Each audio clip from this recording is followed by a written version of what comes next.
Hello, good morning students. Today we start the last point of this chapter, and that is monopolistic competition. We have studied monopoly, oligopoly, perfect competition as a forms of market, and now this is last form of market, and that is monopolistic competition.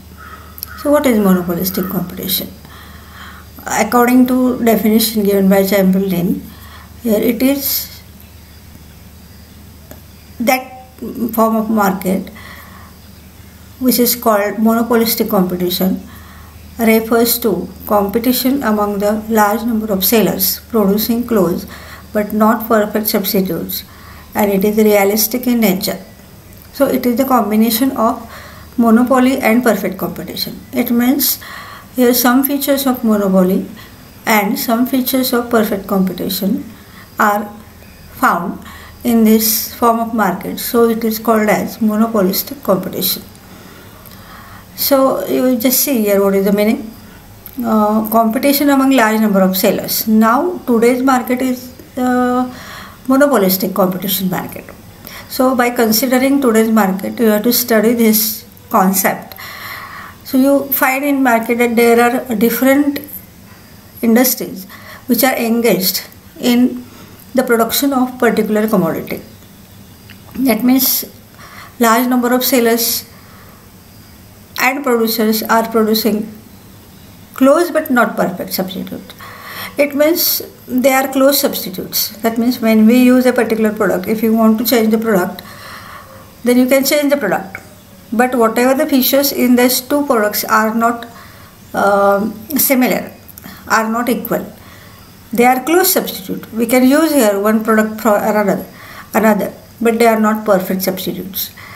So here that is monopolistic competition, and it is realistic in nature. So here monopolistic competition म्हणजे काय हे आज आपण बघायचं आहे. या चॅप्टरचा हा शेवटचा पॉईंट आहे.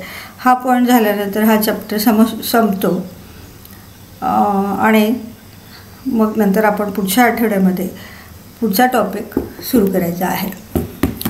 सो मोनोपॉलिस्टिक कॉम्पिटिशन म्हणजे परफेक्ट कॉम्पिटिशन आणि मोनोपॉलीचं कॉम्बिनेशन आहे, म्हणून त्याला मोनोपॉलिस्टिक कॉम्पिटिशन असं म्हटलं जातं. ह्या फॉर्म ऑफ मार्केटमध्ये सेलर्स हे मोनोपॉलिस्टचं काम करतात आणि त्याचबरोबर परफेक्ट कॉम्पिटिशनमधले काही फीचर्स आहेत त्या फीचर्सप्रमाणे ते मार्केटमध्ये ऑपरेट करतात. सो या दिस इज मोनोपॉलिस्टिक कॉम्पिटिशन. म्हणजे याचा अर्थ थोडक्यामध्ये असा होतो की कुठलंही प्रोडक्ट तुम्ही घेतले तर तुम्हाला त्यामध्ये लार्ज नंबर ऑफ कंपनीज किंवा सेलर्स दिसतील आणि ते सेलर्स ते प्रोडक्ट विकताना एकमेकांशी कॉम्पिटिशन करत असतात. म्हणजे आता एक्झाम्पल दिल्यावर तुम्हाला व्यवस्थित कळेल. आता तुम्ही कुठलंही प्रोडक्ट घ्या, म्हणजे कुठलंही ड्युरेबल प्रोडक्ट घ्या, किंवा तुम्ही जर आता समजा मोबाईलचं एक्झाम्पल आपण घेतलं तर मोबाईल ह्याच्यामध्ये मोनोपॉलिस्टिक कॉम्पिटिशन कशी आहे. बेसिक फीचर मोबाईलचं काय आहे तर एकमेकांशी कम्युनिकेशन करणे आणि वेगवेगळ्या प्रकारचे फंक्शन्स ऑनलाईन अवेलेबल करून देणं, वेगवेगळ्या प्रकारचे ॲप अवेलेबल करून देणं, ह्याचे बेसिक फीचर्स आहेत. तर आपण वेगवेगळ्या कंपनीचे मोबाईल बघितले तर वेगवेगळ्या कंपनीमध्ये बेसिक फीचर्स तेच आपल्याला दिसतात, परंतु ते क्लोज सबस्टिट्यूट आपण म्हणू शकतो, पण परफेक्ट सबस्टिट्यूट नाही आहेत. म्हणजे एका मोबाईलचे सगळे फीचर्स अगदी जसेचे तसे दुसऱ्या कंपनीच्या मोबाईलमध्ये असतील असं नाही. एखाद्या कंपनीचे ऑडिओ चांगला असेल, कॅमेरा फंक्शन चांगला असेल, परत रेंज काय आपण ह्याच्यावर सिम कार्डवर ठरवतो. म्हणजे थोडक्यात सांगायचं झालं तर कसं की कुठलेही तुम्ही मोबाईल घेतले तर त्याचे बेसिक फीचर्स सारखे असतात, त्यामुळं आपण एकाऐवजी दुसरा यूज करू शकतो, म्हणून त्याला क्लोज सबस्टिट्यूट म्हटलं आहे. पण ते दोन्ही टाईपचे मोबाईल हे परफेक्ट एकमेकाला सारखे असतात असं नाही. म्हणून इथं परफेक्ट कॉम्पिटिशनचं फीचर काय आहे, लार्ज नंबर ऑफ सेलर्स. आणि इथं मोनोपॉलीचं काय आहे, सिंगल सेलर्स. पण परफेक्ट कॉम्पिटिशनचं जे पहिलं फीचर आहे ते ह्याला ॲप्लिकेबल होते. म्हणून हे आपण आता एक जसे आपण पुढे जाऊ तसं फीचर्स बघू. पण हे बेसिक फीचर आहे. तर परफेक्ट कॉम्पिटिशनमधले फीचर्स इथं काही दृष्टीने आपण मॅच करू शकतो. सो ह्या आणि काही फीचर्स हे मोनोपॉलीशी त्याच्याशी रिलेटेड आहेत. So this is monopolistic competition. ह्याचा अर्थ थोडक्यात असा घ्यायचा आहे की आत्ताच्या मार्केटमध्ये कुठल्याही प्रोडक्टच्या बाबतीमध्ये नंबर ऑफ सेलर्स आहेत आणि ते त्यांचे एकमेकांशी कॉम्पिटिशन करतात. तर तुम्ही म्हणाल ओलिजिओपॉली आणि मोनोपॉलिस्टिक कॉम्पिटिशनमध्ये काय फरक आहे? ओलिजिओपॉलीमध्ये फक्त 2 किंवा 3 सेलर्स डॉमिनेट करतात मार्केट. मोनोपॉलीमध्ये फक्त सिंगल पर्सन डॉमिनेट करतो. आणि परफेक्ट कॉम्पिटिशनमध्ये तिथे डॉमिनेशन नसतंच, तिथे लार्ज नंबर ऑफ सेलर्स असतात. So here let we see what are the features of monopolistic competition. First is fairly large number of sellers. Number of sellers is large but it is less as compare to perfect competition. आत्ताच मी तुम्हाला सांगितलं की perfect competition हे ideal market आहे, आदर्श market आहे. आणि मोनोपॉली हे डॉमिनेटिंग नेचर असलेलं फॉर्म ऑफ मार्केट आहे. तर इथं ॲज लाईक परफेक्ट कॉम्पिटिशन इथंसुद्धा नंबर ऑफ सेलर्स हा फेअरली लार्ज आहे. आता तुम्ही जर बघितलं तर परफेक्ट कॉम्पिटिशनमध्ये लार्ज नंबर ऑफ सेलर्स असा शब्द त्यांनी यूज केला. इथं कसं आहे, fairly large number of sellers आहे. म्हणजे जर तुम्ही परफेक्ट कॉम्पिटिशनशी इथं कम्पेअर केलं तर परफेक्ट कॉम्पिटिशनमध्ये ह्याच्यापेक्षा जास्त लार्ज नंबर ऑफ सेलर्स आहेत. आणि इथं पण आहेत आणि ती परफेक्ट कॉम्पिटिशनमध्ये पण आहेत. पण परफेक्ट कॉम्पिटिशनमध्ये as compare to monopolistic competition number of sellers is large. त्याच्यानंतर पुढं बघा लार्ज नंबर ऑफ बायर्स. जसं सेलर्सचा नंबर जास्त आहे तसंच बायर्सचा नंबर पण जास्त आहे.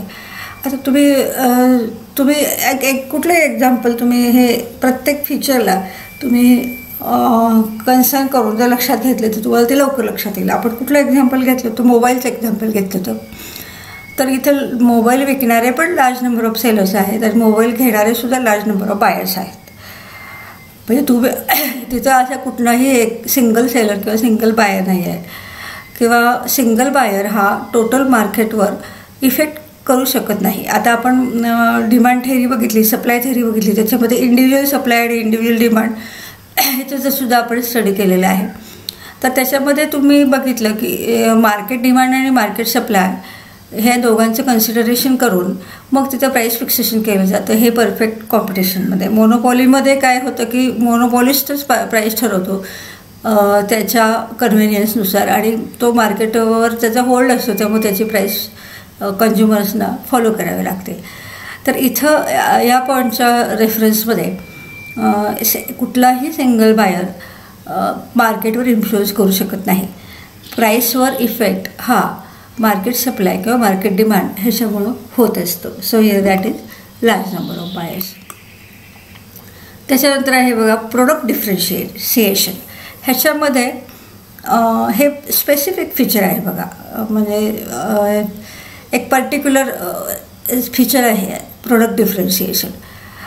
So firms producing particular product but the product of each firm is in some way differentiated from the product of every other firm in the market.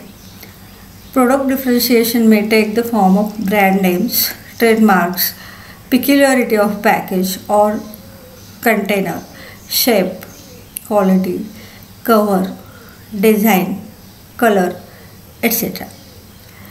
The cross elasticity is high in case of this product differentiation. So पहिला point आपण बघूया.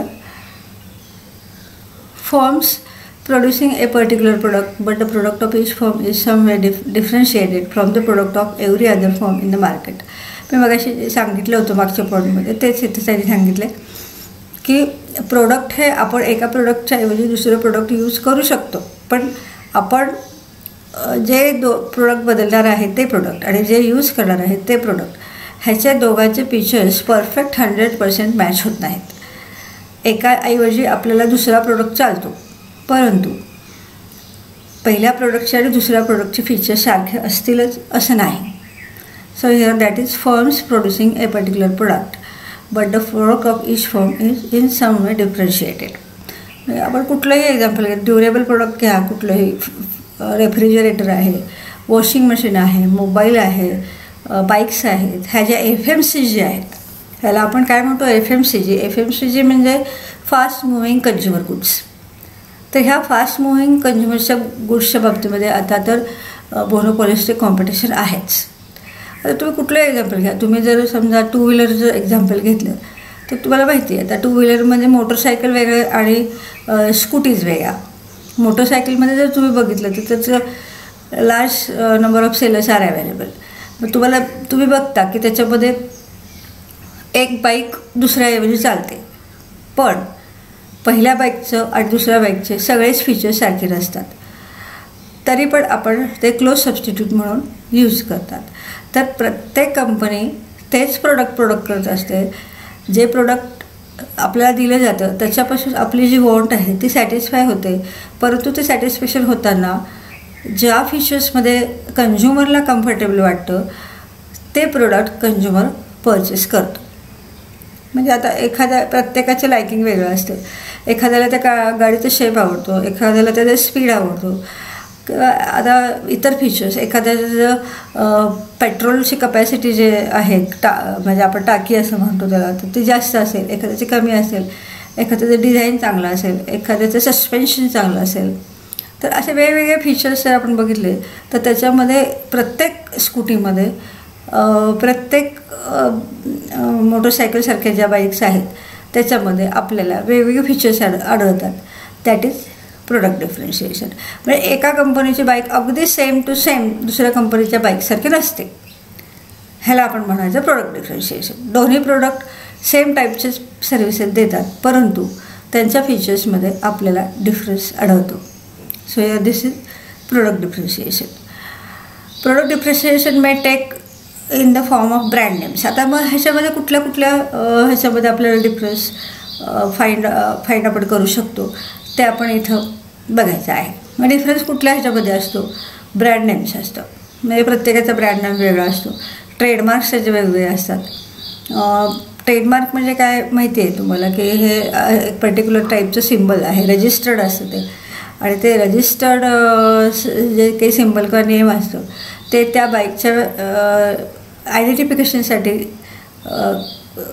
केले जातं. म्हणजे थोडक्यात आपण ह्याला registered brand असं म्हणू शकतो, त्याला आपण ट्रेडमार्क असं म्हणतो. तो ब्रँड दुसरा कोणी कॉपी करू शकत नाही. तुम्ही जर बघितलं या कंपन्यांचं तर प्रत्येकाचा लोगो किंवा प्रत्येकाचा ब्रँड हा वेगवेगळा असतो आणि एक ब्रँड दुसऱ्या ब्रँडसारखा नसतो. आणि पिक्युलॅरिटी ऑफ पॅकेज और container.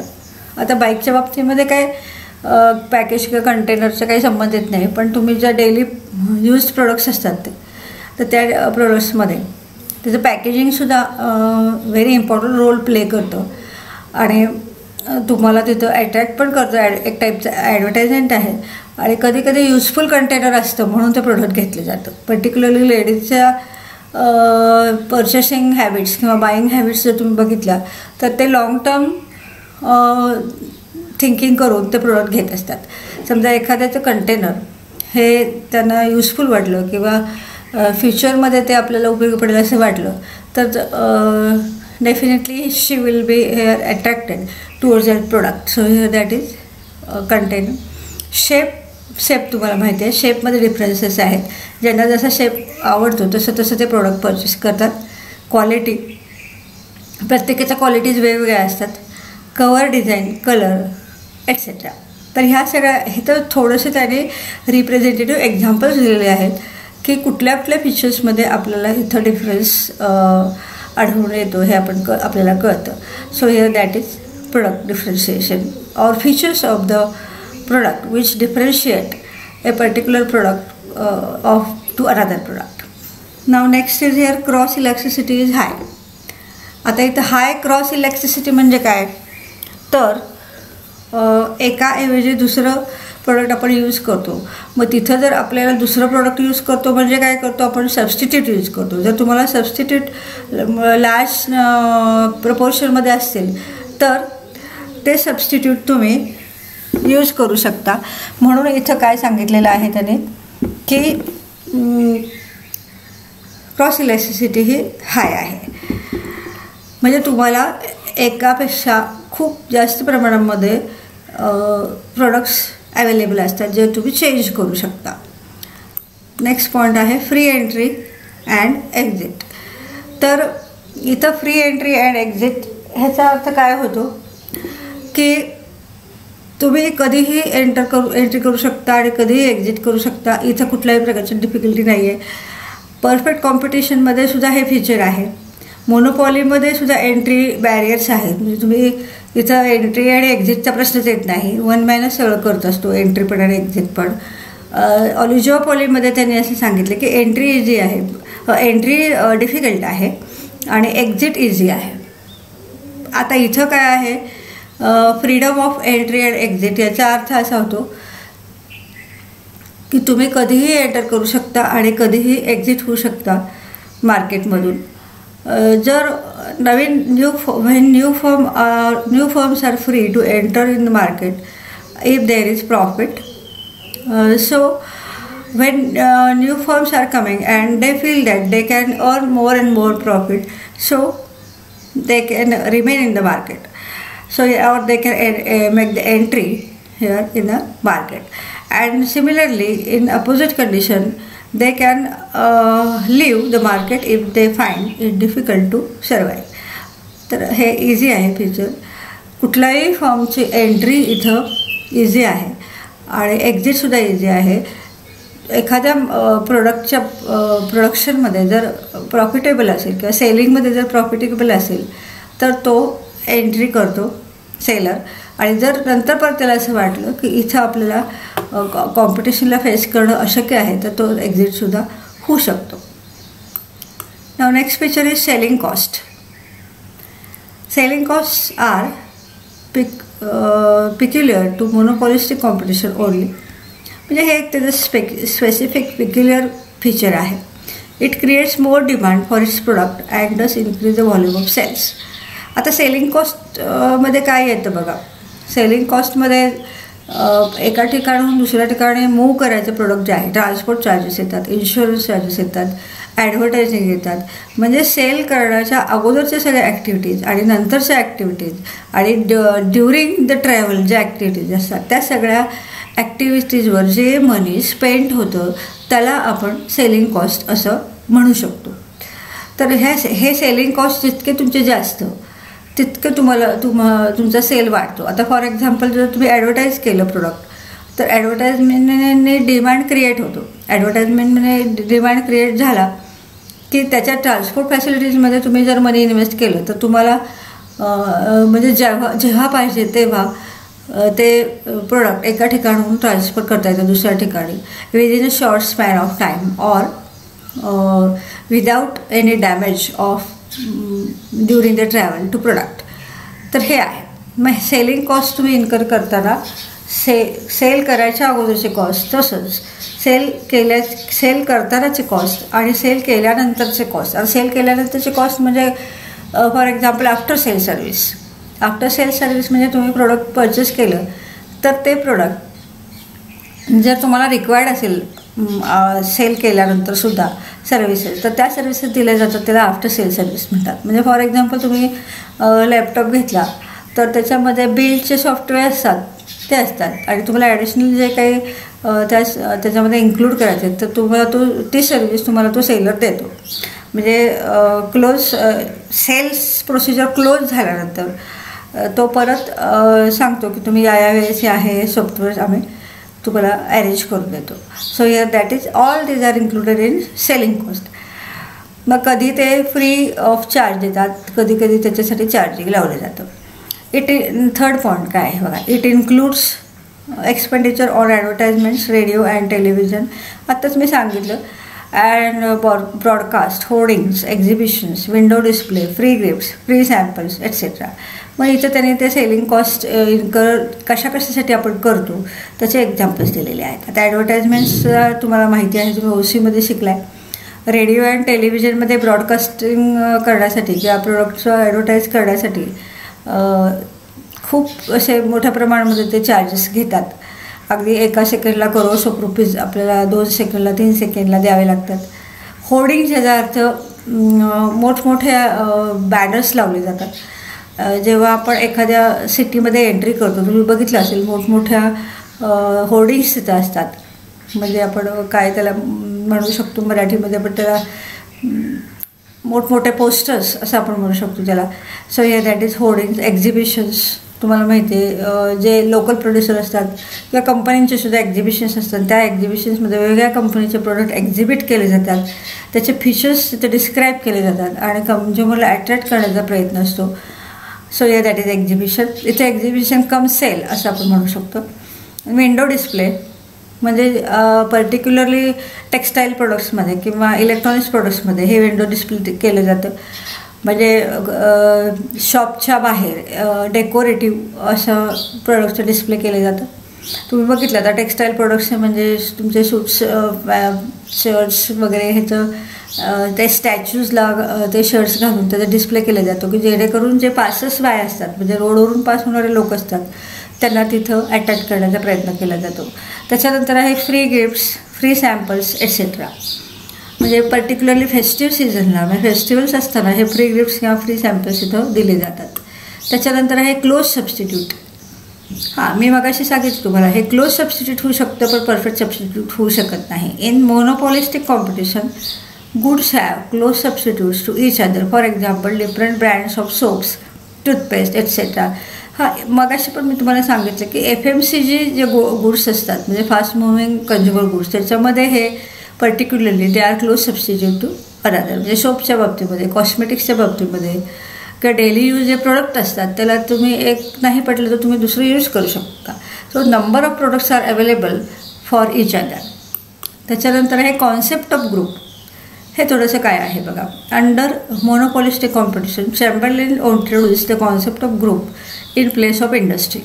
Industry means the number of firms producing identical products. आता मी तुम्हाला पण एक एक्झाम्पल दिलं होतं टेक्स्टाईल इंडस्ट्रीचं.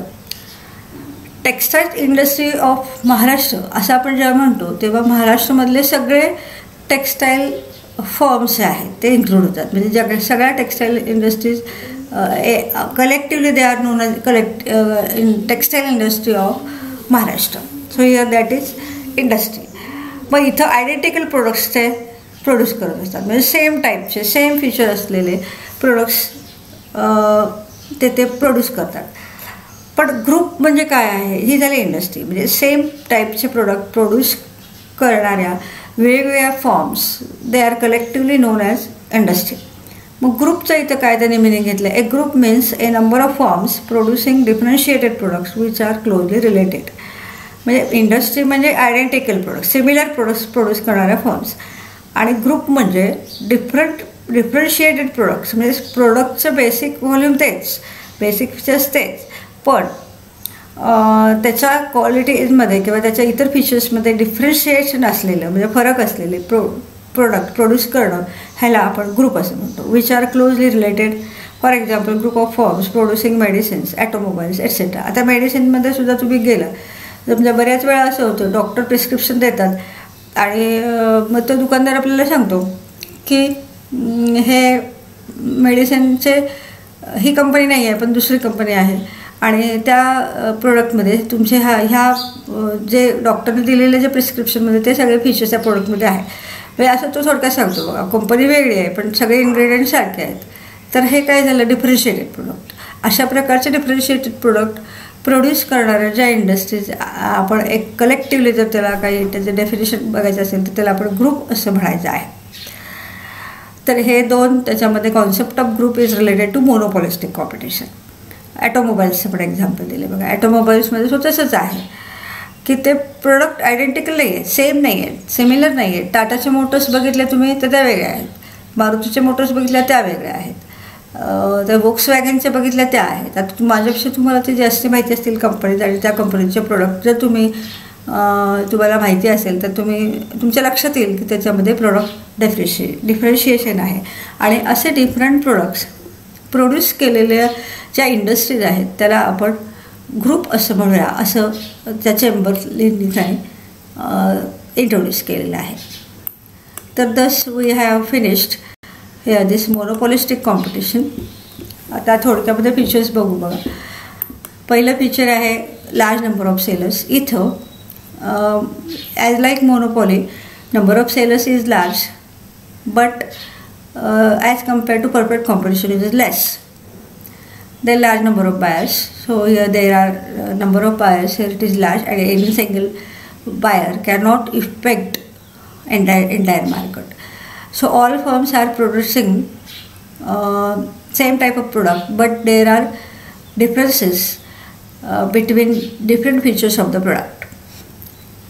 म्हणजे प्रोडक्ट डिफरन्शिएशन याचा अर्थ प्रत्येक फर्म वेगळ्या टाईपचे प्रोडक्ट प्रोड्यूस करतो. त्याचे बेसिक फीचर्स सारखे असतात, पण बेसिक सर्विस त्या प्रोडक्टद्वारे दिलेली सारखी असते, पण त्याच्यामध्ये फीचर्समध्ये तिथं आपल्याला डिफरन्स दिसतो. त्याच्यानंतर फ्री एंट्री अँड एक्झिट. तुम्ही कधीही तिथे एंटर होऊ शकता, कधी एक्झिट होऊ शकता. सेलिंग कॉस्ट, जेवढी तुम्ही इथं स्पेंड कराल तेवढं तुमच्या प्रोडक्टचा डिमांड वाढेल, आणि डिमांड वाढलं की तुमचं सेल इन्क्रीज होईल, आणि definitely here you will be a profitable concern. त्याच्यानंतर आहे close substitute. It can be used, that means one can be used for another, so yeah, that is close substitute, but it is not perfect substitute. त्याच्यानंतर concept of group. Chamberlin ही concept introduce केली होती. Similar product produce करणाऱ्या firms ह्या collectively industries आपण असं म्हणून असं समजू शकतो, आणि डिफरन्शिएटेड प्रोडक्ट्स प्रोड्यूस करणाऱ्या फर्म ह्याला आपण ग्रुप असं म्हणू शकतो. So yes we have finished this